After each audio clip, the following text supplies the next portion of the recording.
a black student is wrongly expelled by a racist teacher, facing humiliation and injustice. But what happens next will leave you speechless. The student's mother arrives at the school, calm but determined, ready to confront the teacher. What she reveals about her identity completely flips the power dynamic on its head. The teacher who thought he could get away with prejudice now faces the shocking truth of who he's dealing with.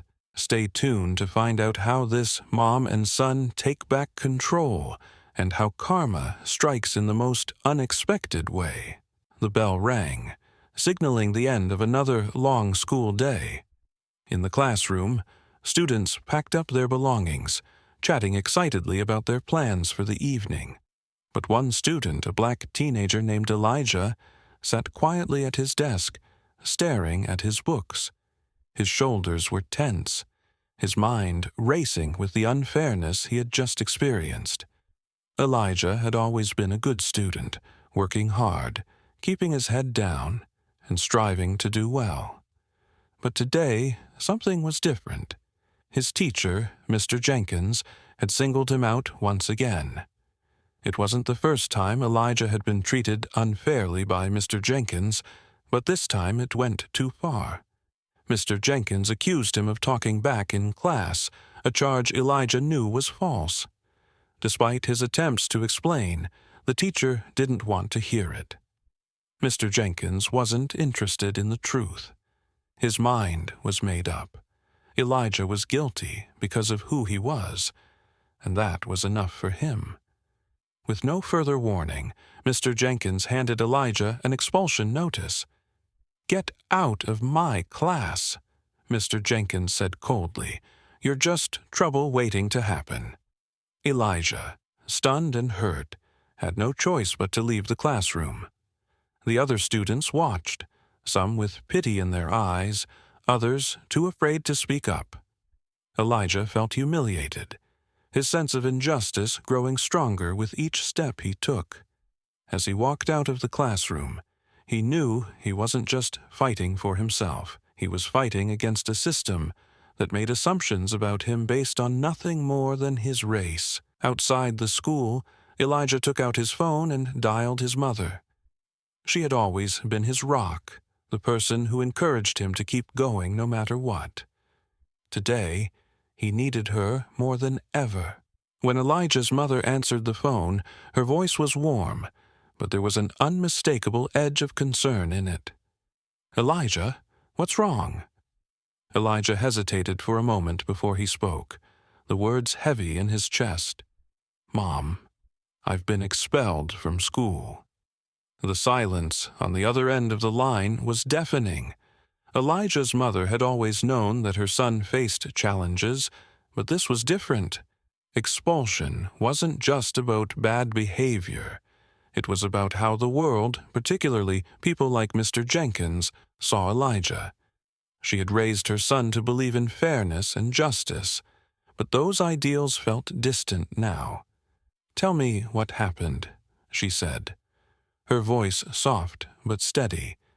Elijah explained everything, how Mr. Jenkins had accused him of talking back when he had simply asked a question, how the teacher had dismissed his explanation with a wave of the hand, and how, when he had stood his ground, Mr. Jenkins had decided that was enough to expel him.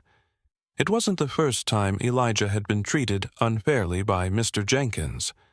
Over the years, the teacher had regularly singled him out, whether for trivial things or simply because of his race. This time, however, it had gone too far. "I'm coming to the school," his mother said after a long pause. "Stay there, Elijah. I'm going to fix this." Elijah's mother, a woman of grace and determination, immediately left work and made her way to the school. As she drove, her mind raced. She was no stranger to the battles of racism and prejudice. She had faced them in her own life and had always pushed back. But seeing her son, her flesh and blood, go through it was something else entirely. The thought of him being expelled for something he didn't do, especially at the hands of a teacher who was supposed to educate and guide him, filled her with a quiet, seething anger.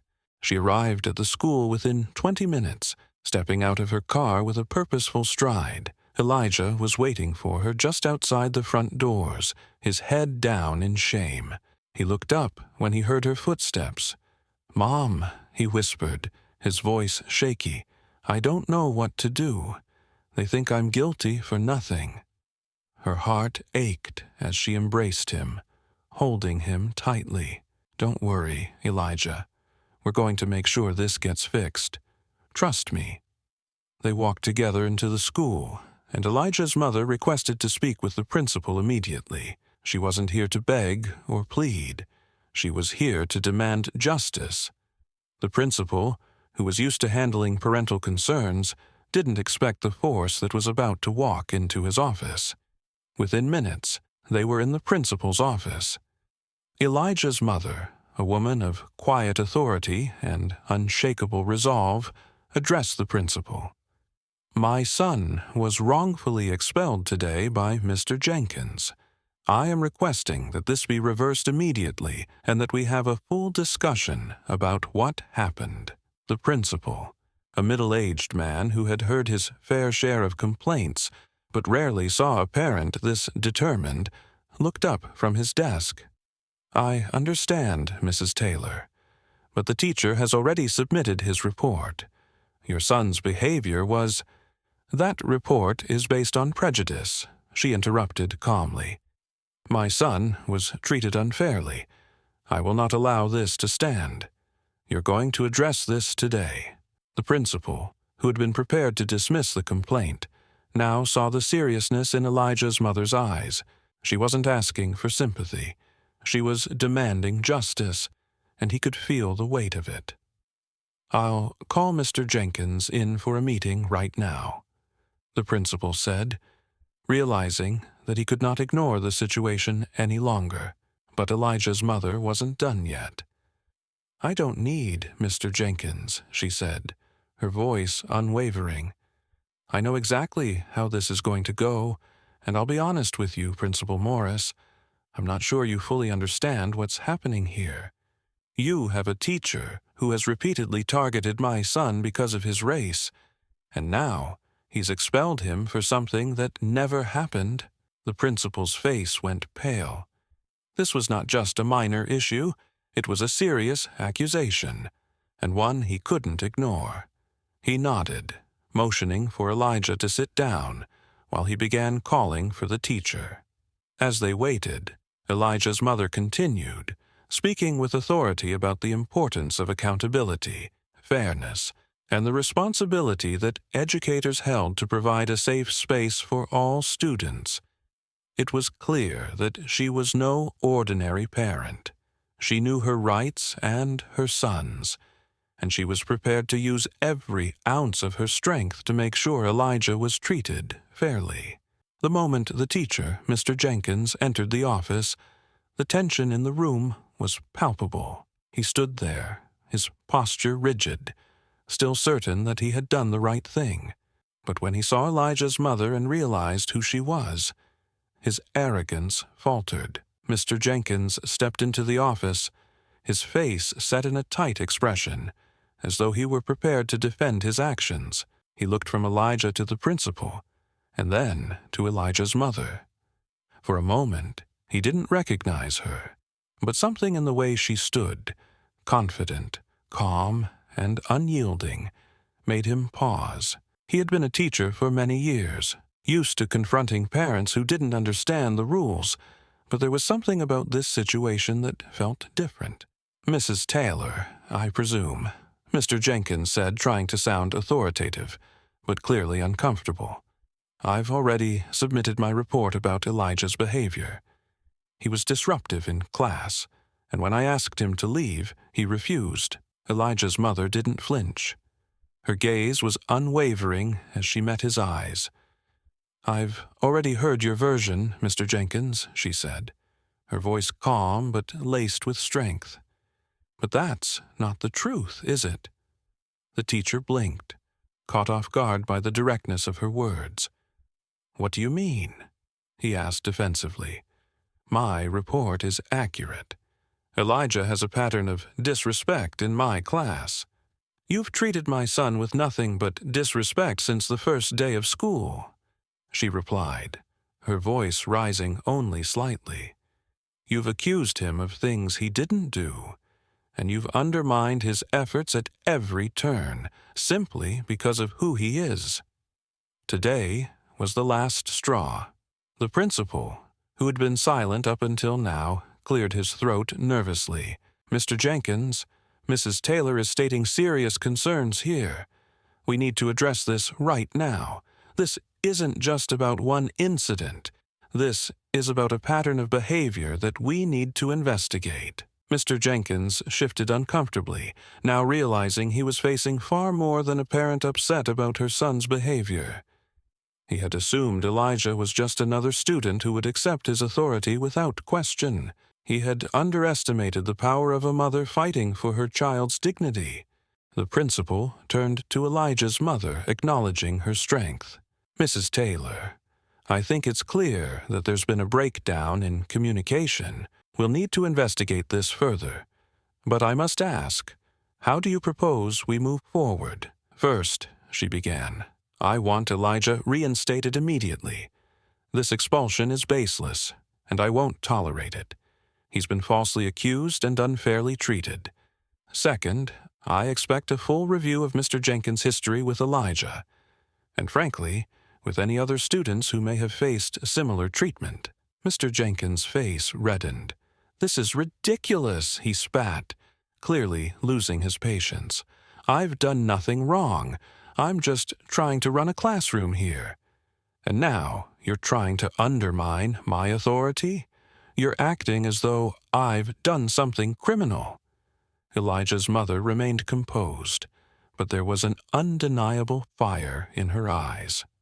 Mr. Jenkins, she said slowly, you've done something worse than break the rules. You've let your prejudices cloud your judgment, and now you'll face the consequences of your actions. It's not just about what you did to Elijah. It's about the impact you've had on all the students you've mistreated. It ends here. At that moment, the truth became clear. Mr. Jenkins had been acting with a deeply ingrained bias, assuming that Elijah's race made him lesser, assuming that his voice could be silenced. But Elijah's mother wouldn't let him get away with it. The principal was silent, but it was clear he understood the weight of the situation. He had been complicit by allowing the system to turn a blind eye to such behavior. But now, with Mrs. Taylor's determination, the tide was beginning to turn. Mr. Jenkins, the principal said after a long pause, I'm afraid we'll have to suspend you while we conduct a full investigation into your conduct. If what Mrs. Taylor is saying is true, this will not be taken lightly. The teacher's face contorted with disbelief, his earlier confidence now completely shattered. You can't do this, he shouted, his voice rising with anger. I'm a teacher. I have the right to discipline my students. You have the right to teach them, Elijah's mother said firmly, not to punish them based on your own prejudices. I hope you understand that this investigation will look into every complaint, every instance where you may have mistreated a student based on race. You won't get away with it anymore. Mr. Jenkins' mouth hung open, the weight of the situation finally sinking in. He was not only about to lose his job, but his actions were now under scrutiny by the entire school system. Elijah, who had been silent through most of the conversation, finally looked up, meeting his mother's gaze. There was a sense of relief in his eyes, but also a quiet pride. His mother had done what he couldn't do on his own. She had fought for him, and now they were going to make sure this never happened again. Thank you, Mom, Elijah said softly, his voice filled with gratitude. The woman looked down at him and smiled gently. We're not done yet, Elijah. This is just the beginning. As Mr. Jenkins stormed out of the room, his face red with frustration and humiliation, Elijah's mother turned her attention to the principal. Her calm and collected demeanor never wavered, but inside, she was filled with a quiet sense of victory. Elijah's expulsion was no longer in question. He would be reinstated. But the battle wasn't over. What had happened was bigger than just one teacher's mistake. It was a reflection of a deeper, systemic issue that needed to be addressed. The principal, though shaken by the confrontation, could not deny the validity of Elijah's mother's points. She had presented clear and undeniable evidence that Mr. Jenkins had been treating Elijah unfairly. But there was something else that lingered in the air, a realization that Elijah's mother's influence was far greater than anyone had anticipated. Elijah's mother had not only fought for her son's justice, she had used this incident as a springboard to push for change within the school. She didn't just want Mr. Jenkins removed. She wanted the entire school system to recognize and address racial bias within its teaching staff. As the principal sat back, he realized that Elijah's mother wasn't just another concerned parent. She was someone with real power and influence. "Mrs. Taylor," the principal began cautiously, "I'll begin the investigation immediately, and Elijah will be reinstated to his classes. I apologize for the misunderstanding and the harm it's caused." "Thank you," Elijah's mother replied, her voice steady. "But this isn't just about Elijah. It's about the system. I want a full review of not only Mr. Jenkins, but also any other teacher who may be contributing to the environment of bias and discrimination. This is an opportunity for the school to finally address these issues head-on." The principal nodded, his mind racing. He hadn't anticipated this turn of events, but before he could respond, the door opened, and the head of the school district entered the room. He had heard about the incident and was there to ensure that it would be handled with the seriousness it required. "Mrs. Taylor, we've been following the situation, and I want you to know that we take these allegations very seriously," the district leader said, offering his hand to Elijah's mother. "I understand the impact of what you've said, and I am personally committed to ensuring that this is fully investigated." Elijah's mother shook his hand, her eyes steady. "I'm glad to hear that," she said. "But words aren't enough. It's time for real, measurable action. I'll be watching closely to see that this isn't swept under the rug." The district leader nodded again. "We'll take immediate action to investigate Mr. Jenkins' conduct, and we'll also review the school's policies to make sure this doesn't happen again." Elijah, who had been silent throughout the conversation, finally spoke up. "Does this mean the other kids won't have to go through this, too?" His mother looked down at him, a soft smile on her face. "That's right, Elijah. We're making sure this never happens again. Not just for you, but for all the other kids who've been treated unfairly." As the meeting concluded, the principal promised Elijah's mother that he would begin implementing changes right away. The district would bring in diversity training for all staff members, and new systems would be put in place to address complaints of bias. But more importantly, they agreed to set up a system where students like Elijah could feel safe coming forward without fear of retaliation. But the biggest twist was still yet to come. A few days later, Elijah's mother received a phone call from the school district's head office. The investigation into Mr. Jenkins had revealed not just a pattern of misconduct with Elijah, but a long history of complaints from other students, particularly students of color. The teacher's behavior was far more insidious than they had realized, and his expulsion wasn't the only consequence awaiting him. Mr. Jenkins was officially placed on administrative leave, while a more thorough investigation was conducted into his teaching practices. The real revelation came when the district made a public statement, acknowledging that Elijah's case was part of a larger issue they needed to address. They promised to reform the policies that had allowed such behavior to go unchecked for so long. They would take a hard look at their staff, conduct more thorough background checks, and ensure that teachers with biased behavior were removed from the classroom. Elijah's mother's call for change had sparked a system-wide reform, a change that would impact future generations of students, and not just at that school, but across the district.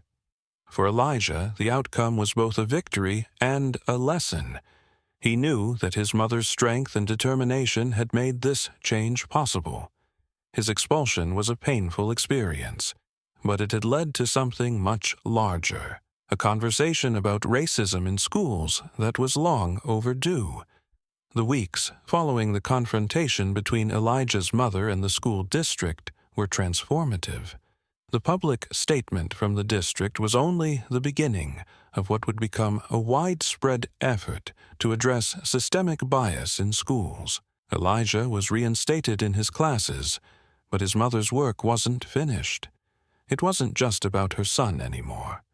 It was about creating lasting change within an institution that had allowed racial bias to affect so many students, including Elijah.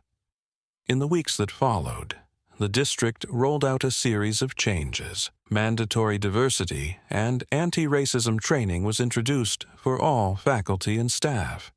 Teachers were required to attend workshops that covered how to recognize their biases, how to create inclusive classroom environments, and how to approach students of different backgrounds with fairness and empathy. The school district began to actively seek feedback from students and parents about their experiences with the school system, prioritizing issues related to racial discrimination. Elijah's mother, who had once been a concerned parent standing up for her child, became an integral part of the committee overseeing these changes. Her efforts were acknowledged by the district leaders, and her insights shaped the policies that would now guide the way teachers interacted with students from all walks of life. Elijah, though still a student, found a new sense of pride in what had been accomplished. The humiliation he had faced was painful, but it had led to something larger than himself. It had led to a call for accountability and fairness, one that would benefit students for years to come. As Elijah returned to school, he saw the changes firsthand. His teachers, some of whom had been part of the initial issue, now approached him with more respect. There were fewer assumptions about his behavior and more support when he spoke up in class.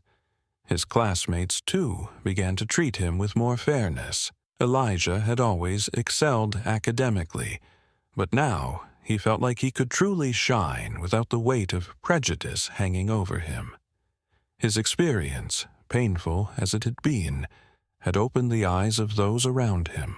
Teachers who had previously been unaware of the subtle and not so subtle ways bias had seeped into their classrooms now understood the need to treat all students with equal care and attention. Some of the staff who had supported Elijah's mother during the battle began to implement classroom changes, creating more inclusive and fair learning environments. While the road to change was long, Elijah and his mother both felt a deep sense of fulfillment. They knew that this wasn't the end of the fight, but the beginning of something larger. Elijah's mother didn't just stop with her son's victory. She took her advocacy to the community, speaking at local events, participating in forums, and using her platform to encourage others to speak out when they saw injustice. Her experience had taught her that change wasn't something that just happened. It was something you had to demand, fight for, and believe in. The principal, who had initially been defensive, was forced to confront his own biases and his role in allowing the system to perpetuate racism.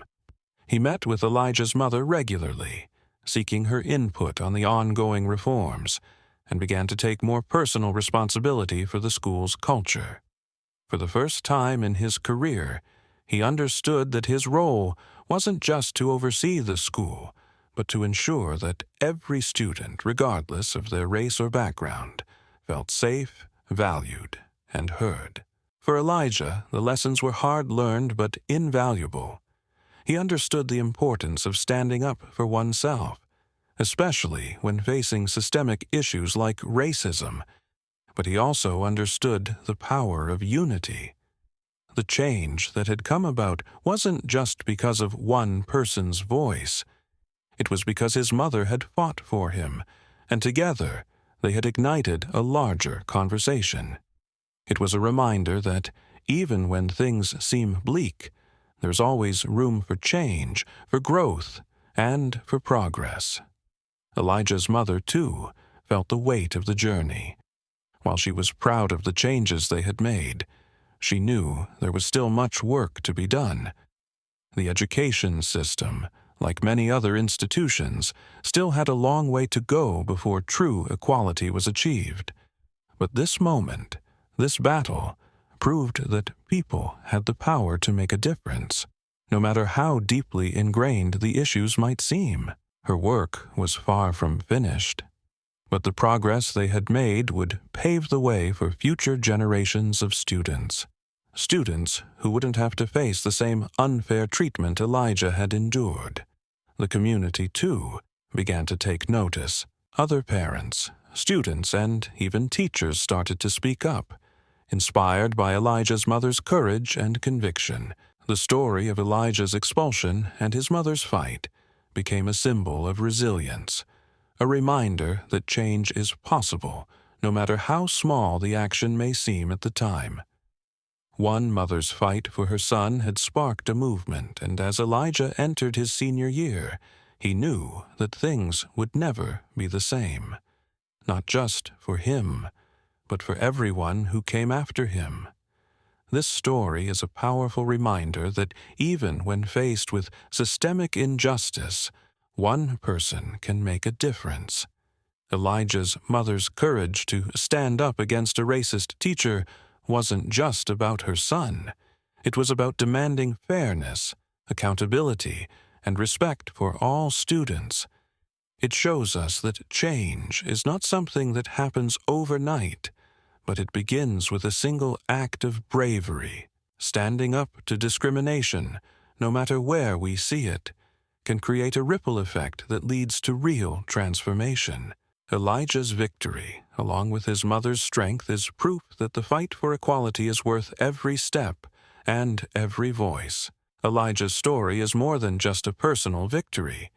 It's a reminder of the power of standing up against injustice. It shows us that no matter how daunting the road ahead may seem, change is possible when people are brave enough to speak out. His mother's determination didn't just get him reinstated. It sparked a transformation in the education system, one that will benefit countless students in the future. So, what about you? Have you ever faced injustice or discrimination? How did you handle it? We'd love to hear your thoughts and stories in the comments below. Share with us how you fought for what's right or stood up for others in the face of unfair treatment. If this story inspired you, make sure to like, share, and subscribe to our channel for more empowering stories of resilience, courage, and fighting for change. Every story matters, and together we can continue the fight for equality and fairness in every part of society. Thank you for watching, and stay tuned for more stories that challenge the status quo and inspire us all to make a difference.